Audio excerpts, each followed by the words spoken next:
The city was alive with sounds of traffic and distant chatter as the sun began to rise. High above the streets, glass towers reflected the orange and pink of the morning sky. Among these towers was one that belonged to Michael Arden, one of the youngest billionaires in the city. He was known for his sharp mind, his daring investments, and his love for fast cars. Today, like every morning, he walked toward his sleek black car parked outside his office building, expecting the usual start to a busy day.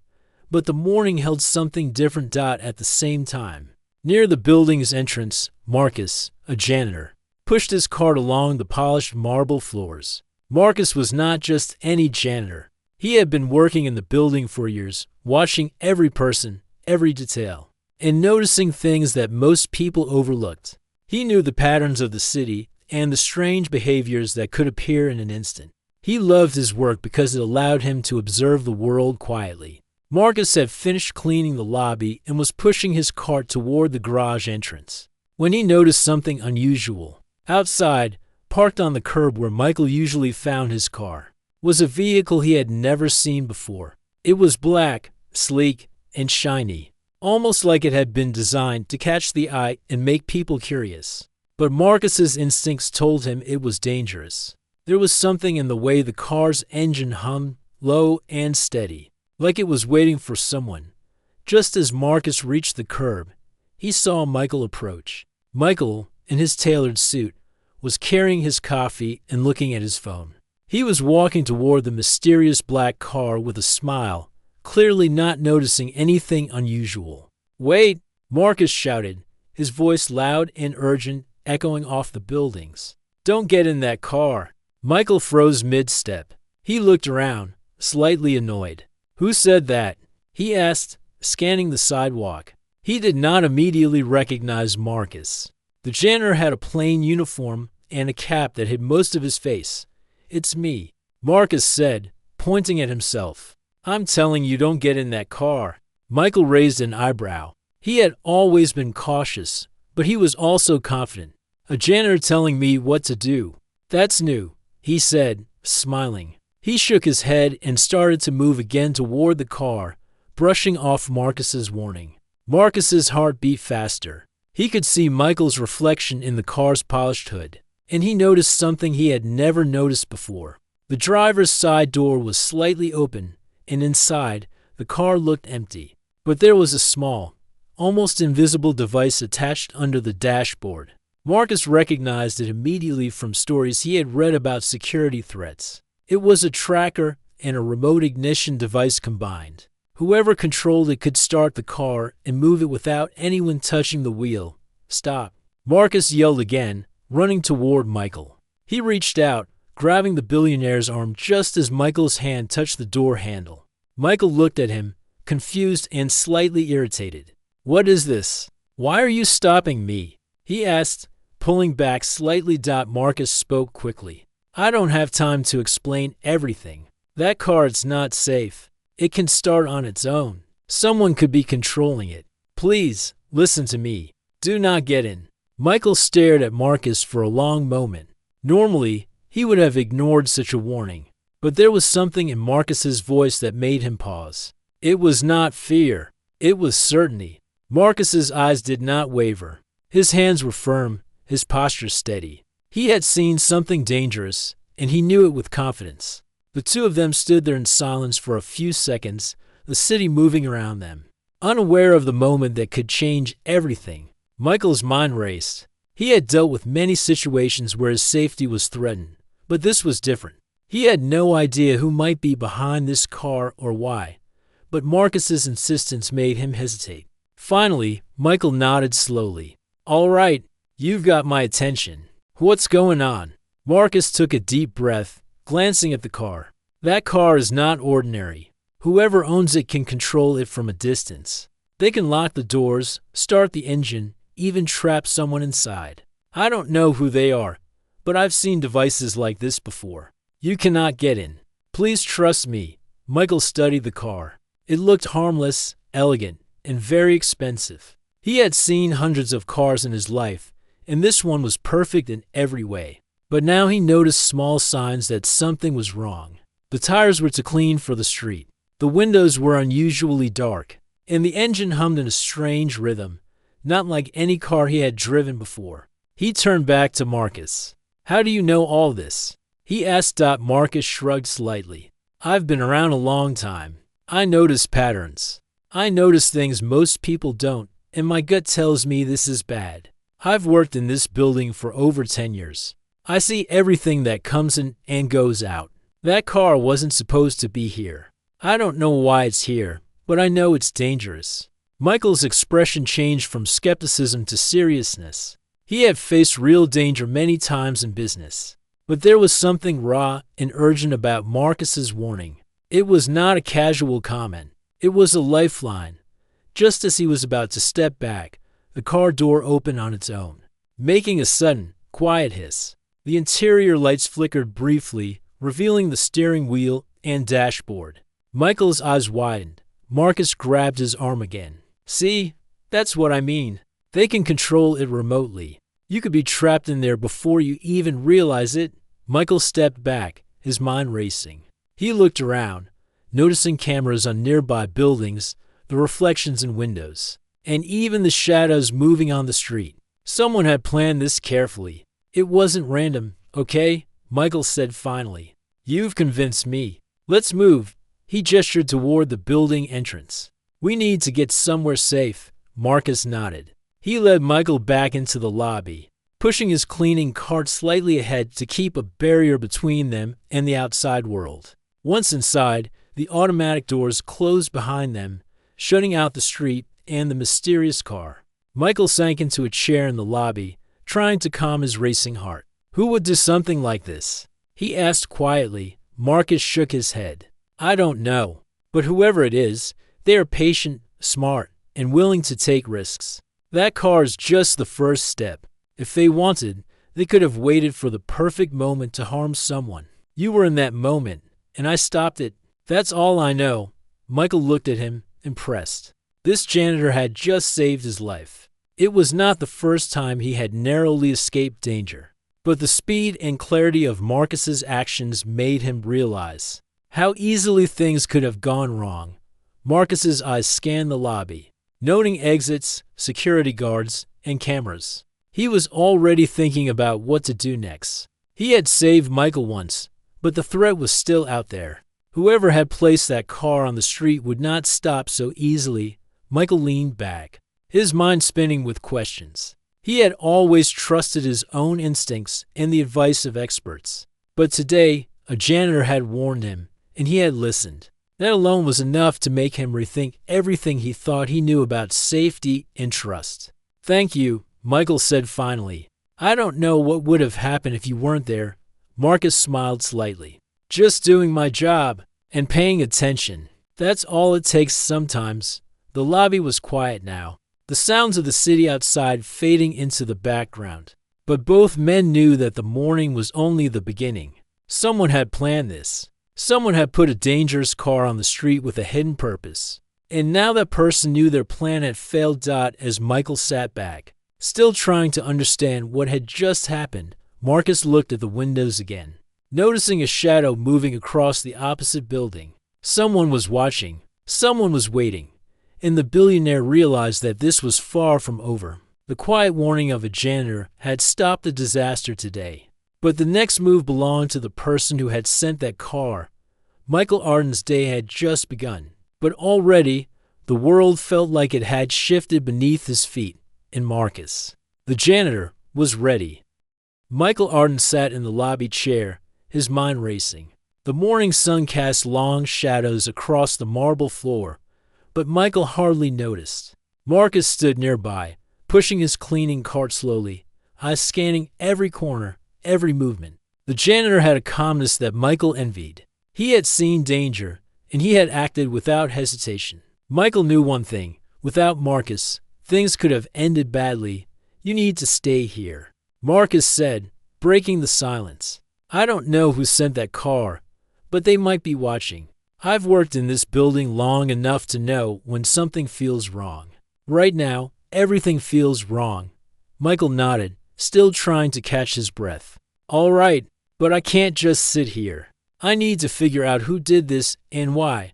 Marcus raised an eyebrow. Do you think we can do that safely from the street? I suggest we start with the cameras. The building has dozens of security cameras. We might catch something if we act quickly. Michael followed him to the security room, a small space filled with screens and monitors. The security staff looked up as Marcus and Michael entered. Michael was used to giving orders, but today he let Marcus take the lead. Can we see all the cameras outside? Marcus asked. Yes, one of the guards replied. All cameras are live. He clicked a few buttons, and a wall of screens lit up, showing every corner outside the building. There were cars, pedestrians, and shadows moving in the morning light. Marcus studied the screens carefully. There, he said, pointing to a screen near the street curb. A faint figure moved quickly behind a car parked several feet from the black vehicle. The figure was wearing dark clothing and a cap. Trying not to be noticed, Michael leaned closer. Can you see the face? Marcus shook his head. Not yet, but we might catch a reflection or movement if we zoom in. Watch the black car. The black car sat quietly on the curb. It looked ordinary to anyone passing by, but Marcus knew it was anything but ordinary. Every second it remained, it was a threat. Suddenly, a hand appeared in the window of the black car, pressing a small button. The engine hummed lightly, and the lights inside flickered again. Michael felt a chill run down his spine. They're testing it, Marcus said calmly. Yet his tone carried urgency. Someone is making sure it works. They want to control it remotely. Michael's mind raced. He had faced threats before, but nothing like this. A car that could move on its own, controlled by an unknown person. The thought was terrifying. Can you stop it? Michael asked. Marcus shook his head. Not from here, but we can track the signal. There should be a transmitter nearby. Whoever controls that car is close. Michael took a deep breath. Then we find them, today. Marcus nodded. First, we make sure we are not being watched inside the building. They might have cameras outside too. He turned to the security staff. Block all external feeds for 10 minutes. No live transmission. Only record internally. The staff nodded and acted quickly. Screens went blank outside, and only internal cameras remained active. Marcus moved to a small console and adjusted a few settings. There, he said. Now we are not broadcasting. We can work quietly. Michael watched Marcus with admiration. This janitor had knowledge and experience far beyond his title. He wondered how someone so ordinary-looking could be so sharp. We need to find out who is controlling the car, Marcus said. They are bold. Sending a remote-controlled vehicle into a busy street in broad daylight means they are confident, maybe overconfident. That's our chance. Michael leaned back, thinking. How do we start? Marcus pointed to one of the screens. Look at this. See that shadow near the building across the street? That's probably where they are. Michael studied the screen. The shadow was moving cautiously, staying close to the wall. It was impossible to identify anyone clearly, but Marcus's instincts were rarely wrong. I want to get a closer look, Michael said. Marcus shook his head. Not yet. We need a plan. They are waiting. If we rush, they might escape or worse, act against us. Michael understood. He trusted Marcus, but he also knew time was critical. Every second the black car remained outside, it was a potential trap. Just then, one of the security staff spoke. Sir, we picked up a signal. It's faint, but it's coming from a small van parked 2 blocks away. Coordinates match the black car's location. Marcus's eyes narrowed. Good, that's our starting point. Whoever controls that car is nearby, in that van. They think they are hidden, but signals never lie. Michael stood. Then we go there. Marcus shook his head again. Not alone. Too risky. We need backup. Police, or at least our security team. And we need to approach without alerting them. If they notice us, they might activate another device or move the car. Michael nodded. All right, call the police. But we move fast. I don't want that car on the street again. Marcus used a small phone to contact local authorities. Within minutes, a team of officers was on the way. Michael and Marcus stayed in the building, watching the screens and waiting. The minutes felt like hours. Every movement on the monitors was analyzed. The van remained parked, but figures could be seen inside, moving cautiously. The black car sat quietly, waiting for a command. Suddenly, Marcus noticed something new. "Look," he said, pointing to a screen. "A man is leaving the van. He's heading toward the black car." Michael leaned in. "What is he doing?" Marcus shook his head. "Not sure yet, but we need to act. Police should be arriving any second. I hope they make it in time." The man reached the black car, bending slightly as if adjusting something near the tires. The engine hummed again. Michael felt a knot tighten in his stomach. "Police!" Marcus shouted, pointing to the street. In an instant, several uniformed officers appeared, surrounding the van and the black car. The man near the car froze, realizing he was caught. He tried to run, but two officers blocked the exit. Michael's heart pounded. He had expected danger, but seeing it unfold so close was different. The man was handcuffed quickly, and the officers inspected the van. Inside, they found devices that confirmed Marcus's warning: small remote controls, wires, and tracking equipment. Marcus breathed a sigh of relief. "It's done, for now. The threat is contained." Michael looked at him, astonished. "You saved me again, twice in one morning. How do you do it?" Marcus smiled slightly. "Experience, observation, and paying attention when others don't." Michael shook his head. "You're incredible. I need to know everything. How long have you known about threats like this?" Marcus looked away, thoughtful. "A long time. I've worked in many buildings, seen many strange things. People try to hide danger in plain sight. Most ignore it. I don't." Michael realized the truth in his words. In a world full of power and wealth, sometimes the simplest people had the sharpest eyes. Today, a janitor had stopped something that could have ended very badly. As the officers took the man and the van away, Michael looked back at the black car one last time. The street was quiet now, but he knew it could have been deadly. He had trusted Marcus's warning, and that decision had saved him. Marcus returned to his cart, pushing it slowly. "I'll make sure everything is clean before you leave," he said. Michael nodded, still deep in thought. "Marcus, I want you to stay close. You're not just a janitor. Today you were my protector." Marcus smiled. "I'll be here, just doing my job." But both men knew this was not the end. Whoever had planned the black car incident would not stop so easily. The question was when, and where, they would strike next. Michael stood, his mind sharper than ever. He had survived a dangerous trap today, thanks to someone who many would overlook. And he knew that his life, and perhaps the safety of many others, depended on paying attention to details others ignored. Outside, the city moved on, unaware of the morning's events. But Michael Arden and Marcus had faced danger, and they had survived. Together, they were ready for what was coming. The black car had been stopped, but the threat remained. And Michael knew one thing: next time, it would not be simple. Michael Arden could not stop thinking about the black car. It had been removed from the street, the man controlling it taken away by the police. Yet the memory of its silent, threatening presence lingered in his mind. He had survived danger once, but he knew it could return. Marcus had been right. Someone intelligent and determined had tried to trap him, and there was no reason to believe it had ended. "I need to understand them," Michael said to Marcus as they walked through the quiet building hallways. "If this was just a test, there might be more. Someone is planning something bigger." Marcus nodded. "You're right. They want to control things from the shadows. The black car was just a demonstration. Whoever did this is careful and patient. They might be testing you or me or both."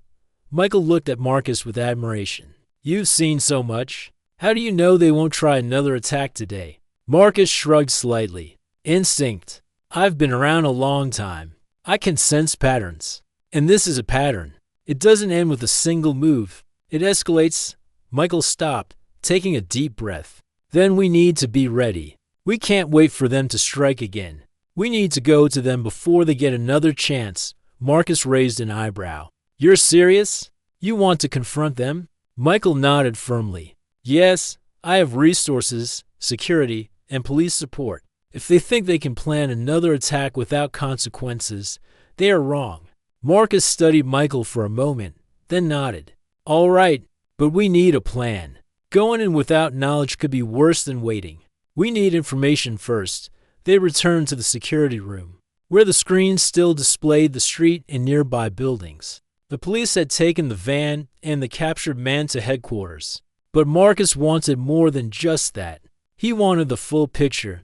Look here, Marcus said, pointing to the van's interior video captured by one of the building cameras. The man had been checking a laptop, pressing buttons, and making adjustments to a small device. This is what they use to control the car remotely. That laptop might have location tracking, encryption, and even instructions for other vehicles. Whoever sent it knew exactly what they were doing. Michael leaned closer.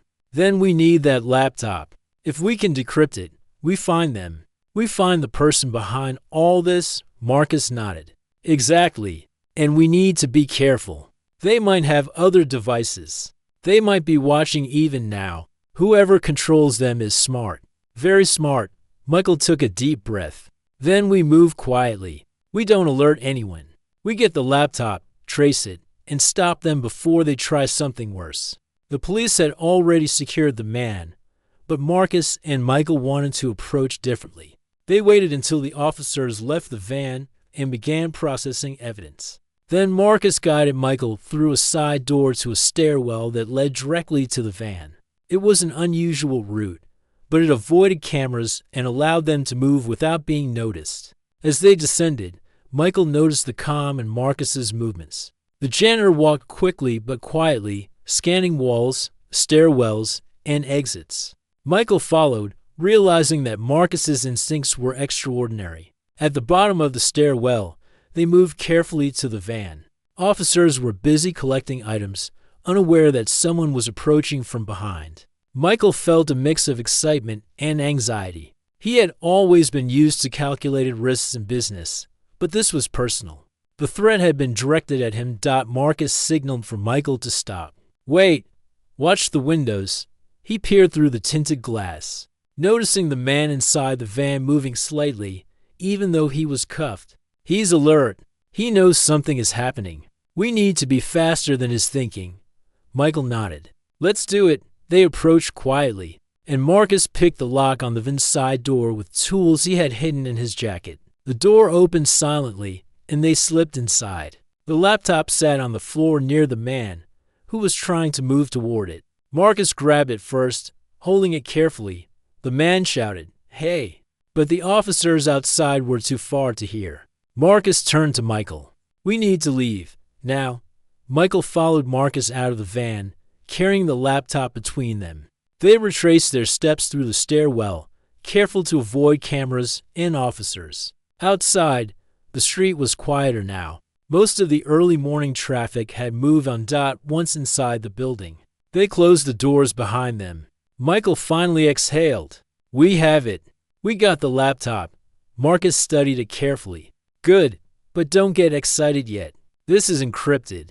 Whoever made it wanted it to be unreadable. We might have to bring in experts, but we can trace its origin. Michael nodded. Then we start immediately. Find them before they plan another move. They worked quickly in the security room. Marcus connected the laptop to a secure network, bypassing some basic locks and protections. It was a challenge, but Marcus had studied these things for years. The screen displayed encrypted codes, maps, and instructions. Michael watched, fascinated. There, Marcus said, pointing at a location marked on a map inside the laptop. This is where the command came from. Whoever controls the black car operates from this place. It's not far from here, but it's hidden. Probably a warehouse or an abandoned office. They think no one will find them there. Michael's eyes lit up. Then we go there. We stop them. Marcus shook his head slightly. We need help. The police will assist, but we need to approach carefully. They know someone is after them now. They will be ready. And this is their territory? Michael agreed. We'll do it smart, not reckless. But we need to act today. They called the local police and shared the location. Soon, a small tactical team arrived, ready to follow Marcus and Michael to the warehouse. The plan was simple but risky. Enter, secure the area, and capture anyone controlling dangerous devices like the black car. As they moved toward the location, Marcus scanned the streets, noting people, cars, and shadows. Michael followed closely, carrying the laptop in a protective case. The tension was high, but both men knew what was at stake. The black car incident had been a warning. Whoever controlled these devices could strike again, and faster than anyone expected. Finally, they reached the warehouse. Marcus paused outside, examining entrances, windows, and possible exits. "This is it," he said quietly. "They know someone is coming. Be ready for anything." The black car was only a part of their plan. There could be more. Michael nodded. "We're ready. Let's end this." The police team moved first, surrounding the building. Marcus and Michael followed closely, entering through a side door Marcus had identified. Inside, the space was dark and filled with crates, tools, and electronic devices. The air smelled of oil and metal. Suddenly, a figure appeared near the back of the room, trying to reach another laptop. Marcus reacted immediately, stepping forward and blocking the path. Michael followed, watching carefully. "Stop!" Marcus shouted. "You're not going anywhere." The figure froze, realizing they had been caught.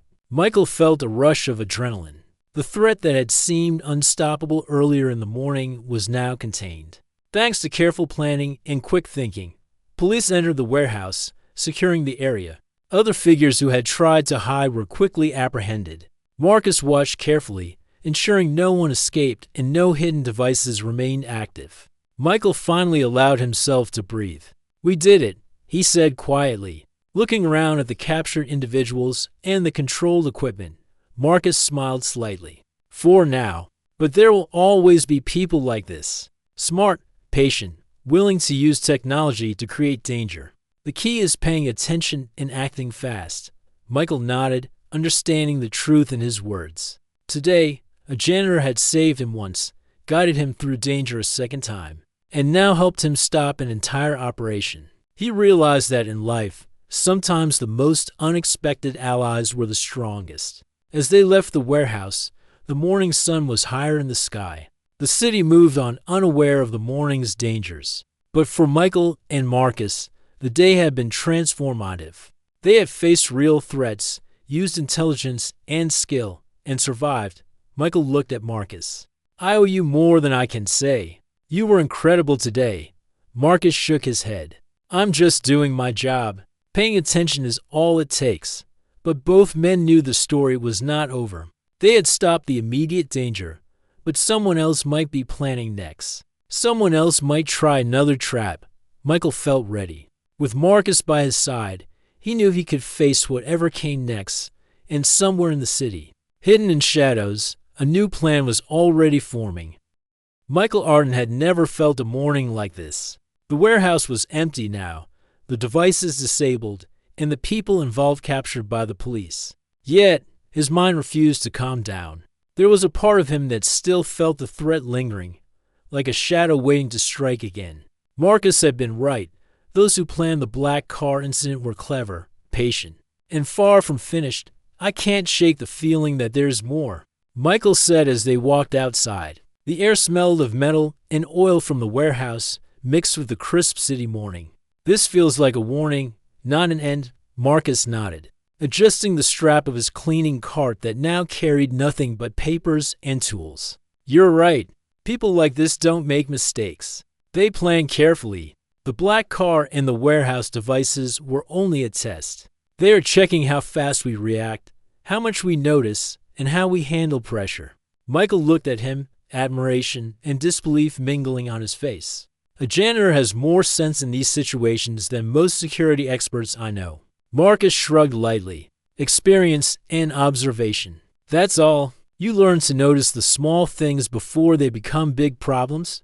Michael took a deep breath, trying to focus. "Then what's next? How do we stop them completely?" Marcus glanced at the city streets, his eyes scanning for movement, shadows, or anything unusual. "We need to predict their next move. People who use technology like this rarely act without planning. They will try another device, another trap, maybe closer to you this time. We need to find patterns, connections, anything that links these incidents together. Michael nodded. Then we start by looking at communications, finances, and contacts. Someone funded this, someone helped them get the devices. If we find them, we can stop the next plan before it starts. They returned to Michael's office, a high-rise suite overlooking the city. The view was usually calming, but today, it only reminded Michael of the dangers lurking below. He had security cameras installed everywhere, but Marcus's presence was what made him feel truly safe. Let's start with the laptop, Marcus said, placing the device on a secure desk. We got the location of the operator, but there could be hidden instructions, backup plans, or connections to other people. We need to dig through every line of code and every encrypted message. Michael nodded. Bring in your best analysts. We need to work fast. I don't want to give them another chance. Ours passed as the team worked tirelessly. Marcus guided them, explaining the patterns he noticed, the small details others overlooked. Michael observed quietly, impressed at how one person's focus could reveal so much. Finally, Marcus called out, I think I found something. Look at this.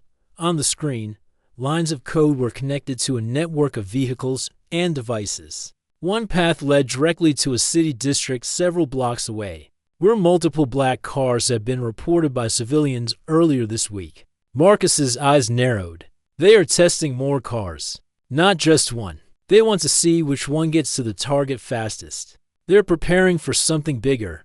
Michael's heart raced. Then we need to act before they complete the test. Marcus nodded. Exactly. And the pattern shows they will act soon.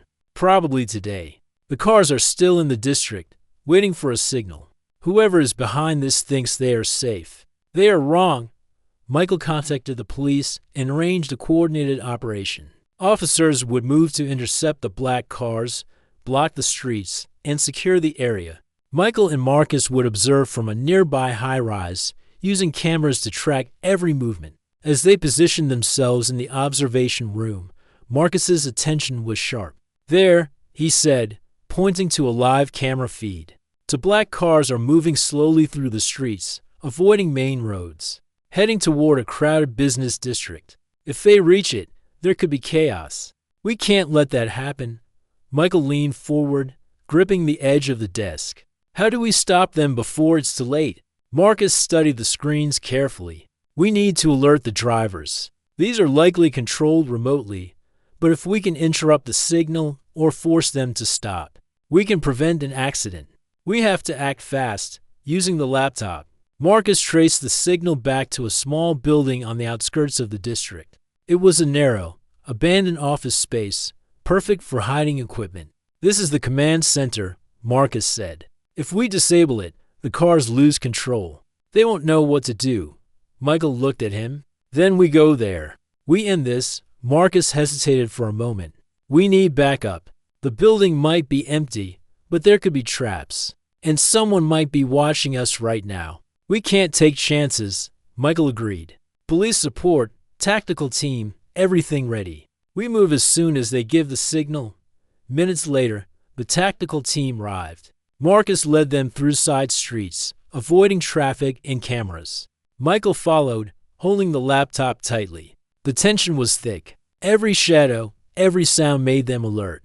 The city seemed ordinary, but they knew danger was hidden in plain sight. They reached the abandoned building. Marcus paused, scanning the exterior.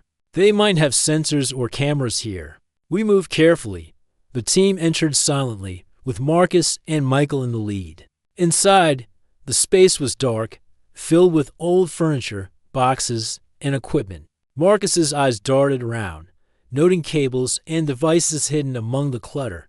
There, Marcus whispered. A small console sat in the corner, screens displaying maps and data. The signals controlling the black cars came from here. This is it, Michael nodded. Then let's shut it down. Marcus approached the console carefully, disconnecting cables and closing programs. The screens flickered, then went dark. Outside, on the live feeds, the black cars slowed to a stop, coming to a halt safely in the streets. Michael felt relief wash over him. It worked. They're stopped. Marcus turned, eyes still scanning. Not yet. We need to make sure no one else is here. They could have hidden devices or accomplices. The tactical team moved through the building, checking every room. Michael and Marcus followed, alert and ready. They found more devices, small electronics, and remote controllers, all disabled by Marcus's careful approach. Finally, Marcus examined one more device, a small box tucked under a desk. This might have been the final command link. If it was activated, the cars could have moved at once. We're lucky we found it, Michael nodded. You're right. We were very lucky. Marcus smiled slightly. Not luck. Observation and paying attention. That's all. Most people would have walked past it. Michael realized how true that was. Today, a janitor had not only saved his life, but had prevented a large-scale danger. He looked at Marcus with deep respect. You're extraordinary. I don't know what I would do without you. Marcus shrugged. I'm just doing my job and making sure people notice what matters. Outside, the city was calm again. People moved through the streets, unaware of the danger that had passed. Michael and Marcus looked at the skyline, knowing that vigilance was key. Michael felt a mix of gratitude and determination. Today had been a warning, a test, and a victory. But the mastermind behind the black cars and the remote devices had not been caught. They had left clues, and Marcus had followed them. But someone out there was still thinking, planning, waiting. Michael turned to Marcus. We stopped them today, but we need to find who is behind this. I want to know everything. No more surprises. Marcus nodded. Agreed, and we will. But we have to be careful. The smarter they are, the harder it will be. And they will strike again if they think they can. Michael looked at the city one last time, feeling a strange mixture of fear and determination. He had faced real danger, and he had survived because of Marcus. But he knew that real safety was not guaranteed. The world had hidden threats, and only attention, intelligence, and courage could protect him. As they left the abandoned building with the tactical team, Michael realized something important. Strength, wealth, and power mattered, but awareness and trust mattered even more. Today, a janitor had saved the life of a billionaire, and that lesson would not be forgotten. The city moved on, unaware of the morning's events. But Michael and Marcus knew the truth. Danger existed everywhere, and vigilance was the only way to survive it, and some were far away. In the shadows, the mastermind was already considering the next move. The city had returned to a quiet normalcy, but Michael Arden and Marcus knew that normal was only an illusion. The black cars were stopped, the remote devices disabled, and the immediate danger had been contained. Yet, the mastermind behind the chaos remained unknown. Someone had orchestrated it all, someone clever, patient, and daring. Michael stood at his office window, looking down at the streets below. The sun had climbed higher, casting bright reflections off glass buildings. He had thought the threat ended at the warehouse, but something in Marcus's expression told him otherwise. They're not done, Marcus said quietly. Standing beside him, the mastermind is still out there, and today, they've learned a lot about us. They know we can track their devices. They know we act fast. The next move will be different. Michael nodded, his mind sharp. Then we find them first. We stop them before they can strike again. Marcus picked up the laptop, still secure in its case. I've been analyzing the data from the warehouse. The signals, the commands, the way they control the cars. It's sophisticated, but not perfect. There are patterns, clues left behind. Michael's eyes narrowed. Clues? Like what? Marcus pointed at the screen. Every command sent to the cars came from slightly different coordinates, moving closer to a central hub. The mastermind wants to remain hidden, but they aren't careful enough. They leave traces. We can follow them. Michael leaned forward. Then we trace it, all the way, using the laptop and Marcus's careful observations. They tracked the signals through multiple layers of encrypted connections. It took hours of concentration, adjusting coordinates, and following tiny details. But finally, a location appeared on the map, marked with certainty, a large office building on the far side of the city. Michael's jaw tightened. That's it. That has to be the source. Marcus nodded. Yes, they think no one will find them here, but they left too many traces. We have a chance to end this. Michael called the police tactical team again. This time, they would be ready for anything. Every exit of the building was monitored, streets blocked, and backup units positioned nearby. Michael and Marcus would observe, ready to act if necessary. As they approached the building, Marcus kept his eyes sharp. They're careful, but not perfect. Whoever is in there knows we're coming, or they would have erased these signals. Expect traps, distractions, and misdirection. The mastermind is smart, but they can be caught. Michael nodded. Then we proceed with caution. Inside the building, the office space was dimly lit. Computers and monitors lined the walls, showing live feeds from the black cars and other devices that had been deployed earlier. Marcus scanned the room, noting wires, cameras, and motion sensors. Michael followed, his attention divided between Marcus's instructions and the screen showing the streets outside. Suddenly, a shadow moved near a corner of the room. Marcus's hand shot out, gripping Michael's arm. "There," he whispered. Michael looked and saw a figure crouched, adjusting a small device on the floor. Before the figure could react, police officers entered quietly from the side. Surrounding the person, the figure froze. Michael could see the face clearly now. It was a young woman, focused and calm, almost too calm. Her eyes flicked to the monitors and back to the officers, as if calculating her next move. Marcus stepped forward. "You're done. No more devices. No more cars." The woman smiled slightly. "You think you've won? This is only the beginning."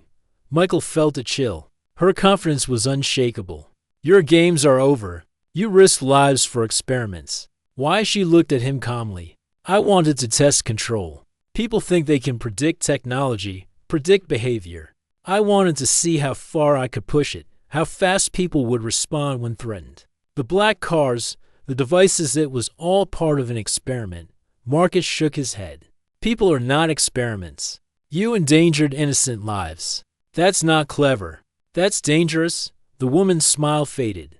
"I understand the risk, but I had no intention to hurt anyone, just to see how much influence I could have. And I succeeded. Until now." Michael took a step closer. "Influence over lives is not a game. You crossed a line. And today, thanks to Marcus, that line stopped you." Marcus glanced at Michael. "We have to secure her and her equipment. She knows too much and might have backup plans we don't see yet." Police officers moved forward, taking the woman into custody. Marcus and Michael watched as every device was collected, every wire and controller secured. The threat that had begun with a black car on the street was finally neutralized. Michael exhaled, a mix of relief and exhaustion washing over him. "It's over. For now." Marcus shook his head. "Over for today. But people like her exist everywhere. The key is vigilance, observation, awareness. Today, we stopped her. Tomorrow, we need to be ready for whoever comes next." Michael nodded, realizing the truth in Marcus's words. Wealth, power, and influence could protect him in some ways, but alertness, intelligence, and trust were even more important. Today, Marcus had saved him, guided him, and prevented a disaster. That lesson would not be forgotten. "Marcus," Michael said quietly, "I want you with me from now on. You're not just a janitor. You're a protector, a guide. I need your insight." Marcus smiled faintly. "I'll be here, just paying attention. That's all it takes." Michael looked out the window once more. The city was alive, people moving through the streets unaware of the danger that had passed. But he and Marcus knew the truth. Vigilance could save lives. Observation could stop chaos. And even the smallest actions like Marcus yelling, "Don't get in that car," could make the difference between safety and disaster. As they left the building with police support, Michael felt a sense of gratitude and resolve. Today, he had survived because someone had seen what others missed. Today, he had learned the value of attention, courage, and partnership. And while the mastermind was captured, Michael knew the world was full of people who would try again. Technology could be used for good or danger. But with Marcus by his side, he was ready for whatever came next. The city continued its rhythm, indifferent to the dangers it hid, But Michael and Marcus had faced reality. They had confronted clever minds, prevented disaster, and survived. And in that moment, Michael realized that heroism was not always in grand gestures. It often lived in quiet observation, in timely warnings, and in the courage to act. Marcus pushed his cleaning cart through the empty streets as Michael walked beside him, reflecting on the events of the day. The black car had started it all, but it had also led to a revelation. Life could change in seconds, and awareness could save it. Michael looked at Marcus, a simple janitor who had done extraordinary things. "Thank you," he said. "You saved lives today, including mine." "I won't forget it," Marcus nodded, his expression calm but firm. "Just doing my job and noticing what matters."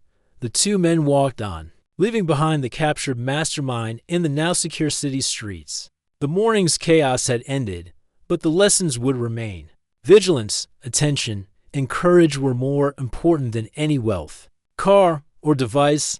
And in the heart of the city, Michael Arden knew that he would never take safety, observation, or Marcus's insight for granted again. The black car, the threats, and the hidden dangers were a reminder that life could change in an instant. And in that instant, the right action could save everything. The city moved on, unaware. But Michael and Marcus were ready for the next challenge, whatever it might be.